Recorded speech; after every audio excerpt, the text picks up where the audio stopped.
मराठा आरक्षणाच्या संदर्भात आज विशेष अधिवेशन जे आहे ते बोलवण्यात आलेलं आहे। राष्ट्रवादी शरद पवार गटातले आमदार अशोक बापू पवार आपल्या सोबत आहेत। बापू, खरं तर मराठा आरक्षणाच्या संदर्भातलं विशेष अधिवेशन आज बोलवलंय, परंतु मनोज जरांगे पाटील म्हणतात की सगळे सोयऱ्यांचा अध्यादेश काढला पाहिजे आणि संपूर्ण ओबीसी मधनं आरक्षण मिळालं पाहिजे अशी त्यांची भूमिका आहे। आपल्याला माहिती आहे की ज्यावेळेला मनोजी जरांगे पाटील उपोषण करत होते त्यावेळेला सीएम साहेब तिथे भेटायला गेले होते आणि त्यांनी तिथं तसा शब्द दिलेला आहे। जो शब्द शासनाने काय दिलेला असेल तर तो पाळला पाहिजे, त्या ठिकाणी दिलेला आहे।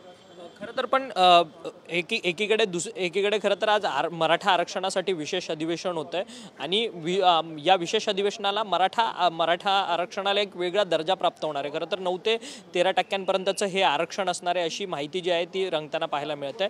परंतु दुसरीकडे ओबीसी नेते जे आहेत या सगळ्या आरक्षणाला विरोध करताना पाहायला मिळतात।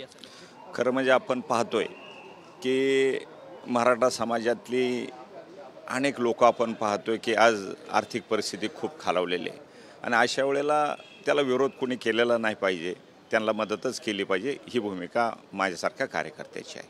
परंतु हे आरक्षणाचं जे प्रश्न आहे मराठा आरक्षणाचा तो सातत्याने सरकार भिजवत ठेवते का, घोंगडी भिजवत ठेवते की आरक्षणाची? आज तर पाहिलं तर आज तसंच दिसतंय की आरक्षण आपण पुढं नेतोय, दिवस मोजतात। आज ज्यावेळेला मनोजी जरांगे पाटील उपोषणाला बसतात तर त्यांच्या जीवाची पण काळजी आपण केली पाहिजे की आपण का लेट करतो। जो काय निर्णय करायचा आहे तो आजची तारीखसुद्धा लेट झाली, थोडी लवकर केली असती तर शेवटी त्यांचं आरोग्य पण महत्त्वाचं आहे, ते पण पाहिलं पाहिजे शासनानं। काल सुप्रीम कोर्टामध्ये खरं तर राष्ट्रवादी पक्ष कोणाचा या संदर्भात तिथे निवडणूक प्रक्रिया तिथे हे झालं, संपूर्ण प्रक्रिया झाली। त्यात इथे राष्ट्रवादी काँग्रेस पक्ष शरद पवार हे नाव घेण्यास संदर्भात देखील अजित पवार गटाने जो आहे तो विरोध दर्शवलेला होता, त्यांच्या वकिलांनी विरोध दर्शवला। मला एवढंच सांगायचे की आदरणीय आमचे सर्वांचे लाडके नेते आदरणीय शरदचंद्रजी पवार साहेब यांनी त्या पक्षाची स्थापना केली आणि तेच नाव आम्ही मागितले तर त्याला विरोध नसावा।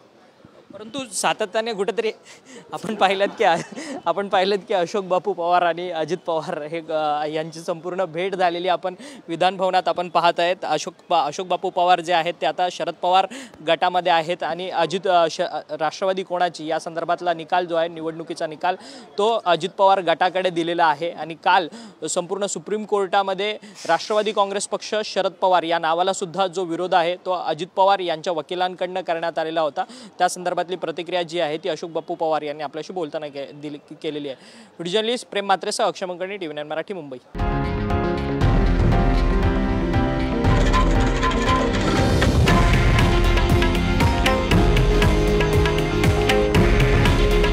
हे आहे देशातील नंबर 1 न्यूज नेटवर्क आणि आपण पाहत आहात TV9 मराठी।